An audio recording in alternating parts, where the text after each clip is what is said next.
Following on from the Meet the Teacher evening at the beginning of the year, where we introduced the notion of the electronic continuum and our touch points, we're back to give a little bit more detail, and to help with that, Mary Beth is going to talk through the process. We spoke at Parent Night about touch points and how we're moving from just 2 basic times that we sent reports home to you about your child to now several across the year. So just want to quickly go over the fact that there are at least 5 or 6 times that you'll be hearing from us, either in terms of post-conference notes following a conference, in terms of the e-portfolio and eContinuum, anecdotal notations, and then end of the year narrative summaries. Coming out, December 17 will be our live date, and it'll be the first time that families can access the progress of their child electronically. It's our report. Traditionally, this is taking place of what would be a report that would have been paper copied or emailed home to you, stating the progress of your child from your teacher. Well, I think the anecdotal observation tells you much more in great detail in real time how your child is progressing. Historically, we would write narratives for our February conference, so teachers would be gathering information, but they'd actually be writing those and scoring those just prior to conference time. The teachers now have been taking anecdotal observations from the first day of school.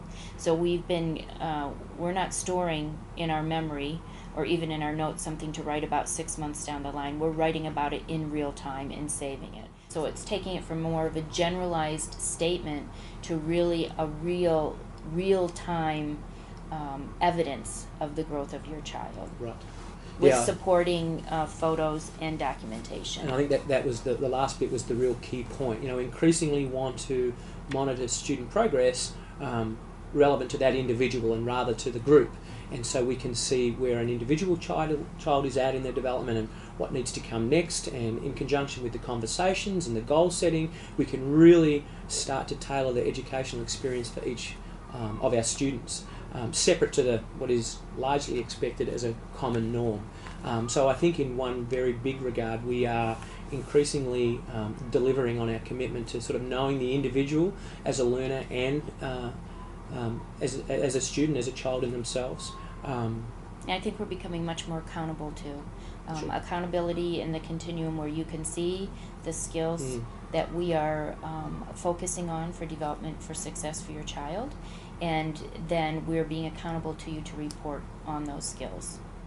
Interestingly, it's pretty intuitive. I don't think there's a lot to learn. At the moment, I can understand that people might have a degree of anxiety around it, and to help with that, there are some upcoming information sessions. One of them the evening of Thursday, December 11th, 7 p.m. We'll get into the details. We'll have some examples. We'll lead people through how they might access, interpret and respond to the information that's presented on the eContinuum. And then 2 coffee mornings. One of them Tuesday the 16th of December, 8:30 in the morning, and then one the next day. And interestingly, that is the same day, December 17th, that the Continuum will go live for the first time. So you'll have access to your child's progress during the first sort of half of the year later that day. 100 years ago, James Hawken believed in the importance of knowing each child individually and intimately, and what makes that child tick, and what would be next best steps for that child.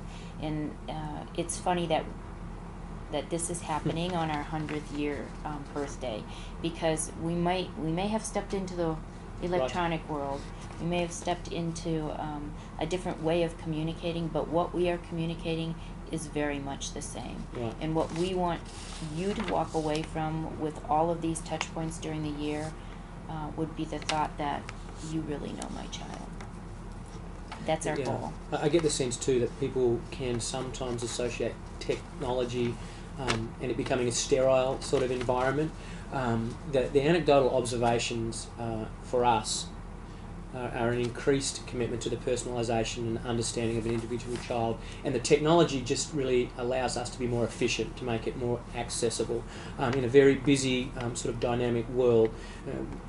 We're not excited about technology for technology's sake, but about us being able to add another opportunity for families to access the information. So all of the traditional means, the relationship between home and school and the connection between parent and teacher on a personal level is absolutely still a cornerstone of the touch points process.